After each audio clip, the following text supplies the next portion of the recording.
कधीच नाही चुकणार तुमचे फेवरेट टीव्ही शोज झी5 सोबत, तेही एकदम फ्री। सर तुम्ही नका रडू, तुम्ही आधी शांत व्हा, बघू डोळे पुसा बस, नका रडू तुम्ही। आतापर्यंत ना माझ्या लाईफ मध्ये येणाऱ्या प्रत्येक प्रॉब्लेम साठी माझ्यासोबत माझा दादा होता। ते कधीच मला कुठल्या रिस्पॉन्सिबिलिटी घेऊन नाही दिली किंवा ते घ्यायची कधी वेळच नाही आली माझ्यावर। फ्री माइंड माझ्या आयुष्यात आली। मला वाटलं की यार या मुलीसाठी आपण रिस्पॉन्सिबल व्हायला पाहिजे। ती खुश राहील म्हणून आपण काहीतरी केलं पाहिजे, पण जर आता त्याच नसतील तर मी काय करू? मला नाही जगायचं पाहिजे, मला जगायचंच नाही। काय बोलतोस तू? तेवढ्याशा गोष्टीने मरायची भाषा करतोस तू? माझा भाऊ आहेस यार, अहिल्यादेवी किर्लोस्करांचा मुलगा आहेस तू, ते तोंडी शोभत नाही। काय करू मग मी? काय करू? काय करू? माझ्या आयुष्यात पहिल्यांदा प्रेम केलं ना दादा।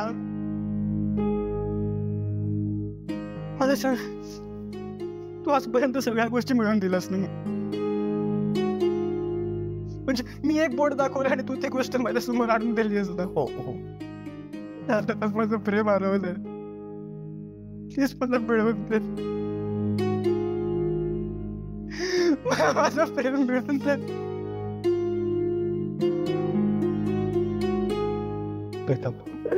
आपण करूया काहीतरी, तू काळजी करू नकोस, शांत हो।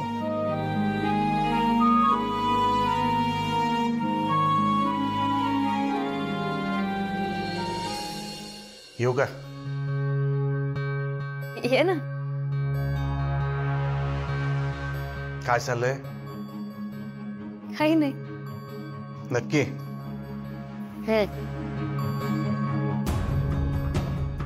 नाही काही असेल तर सांगू शकतेस तू बाईला? नाही रे दादा, असं काहीच नाही।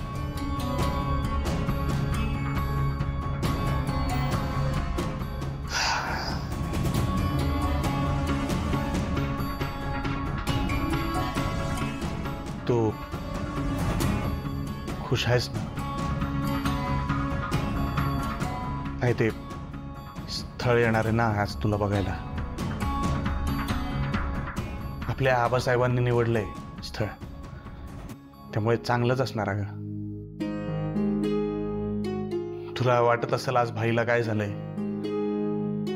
असं कधी येत नाही, बसत नाही, प्रेमाने 4 शब्दाने चौकशी कधी करत नाही, बरोबर ना? नाही दादा, असं काही नाही, बोलतो नक्की? मला माहित नाही तुला ठाऊक आहे का नाही, पण कायमच लक्ष असतं अगं माझं तुझ्यावर, काळजी असते तुझी।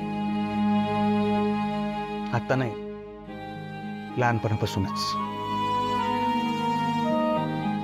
लहानपणापासून लई जपलंय अगं तुला। तुझ्याकडे असं कुणी डोळे वर करून बघितलं ना, तळपायाची आग मस्तकात जायची माझ्या, असं वाटायचं लय हाणन मी त्याला, पण तेव्हा तू जवळ असायचीस ना। पण आता लग्न ठरते तुझं, म्हणजे लांब जाणार तू आता आबासाहेबांनी माझ्यापासून।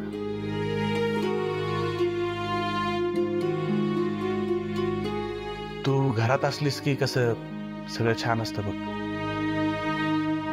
तू आता नसणार म्हणल्यावर तुझ्याशिवाय जगायचं कसं हे ठाऊकच नाही मला। आपल्यात असा भाऊ बहीण म्हणून कधी संवाद झालाच नाही ना। आत्ता पण तू मुंबईला गेली होतीस तेव्हा लई काळजी लागून राहिली, पोरगी कुठं राहत असेल, काय करत असेल, काय जेवत असेल,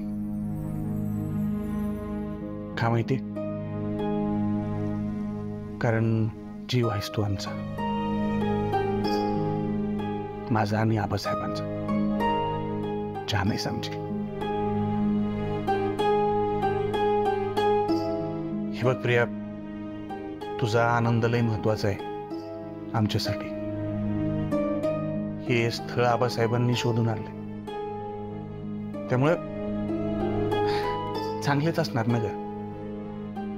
हे बघ, शेवटी तू खुश राहणं, आनंदी राहणं महत्वाचं आहे।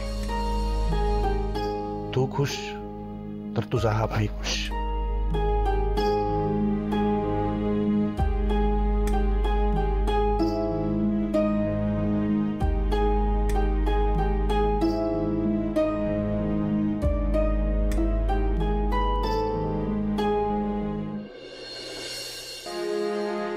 आदित्य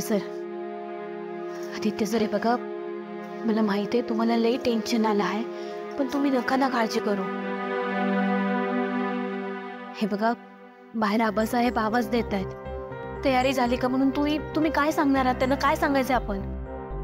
मला प्रीतमची खूप काळजी वाटते, त्याची अवस्था बघवत नाहीये।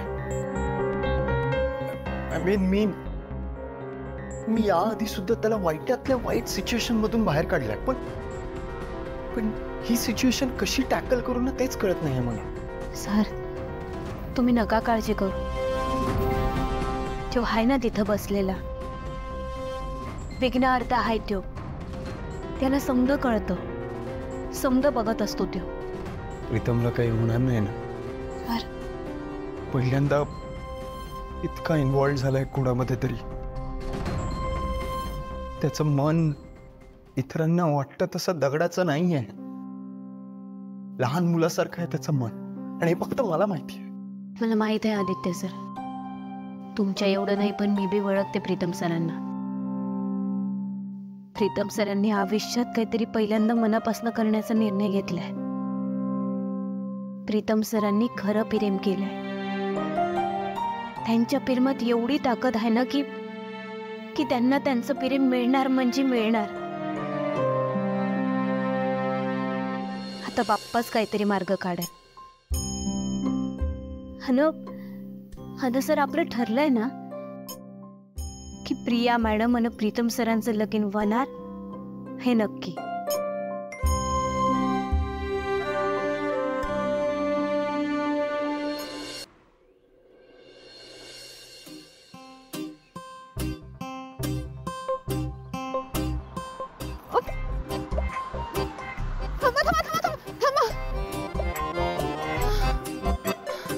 एक्सक्यूज मी, सयाजीराव भोसलेंचं घर याच रस्त्यावर आहे ना? आज सरकार ना। अहो आज सरकार। अरे तुम्ही असे कसे बघा, मी पण त्यांचंच घर शोधते, आपण वाटेत कोणाला तरी विचारू। हा चला दादा। नाही, एक मिनिट, ए तू इथं तोंड बघत नको उभं राहू, ती गाडी दुरुस्त करून ये परत। हो चला दादा, चला हो चला।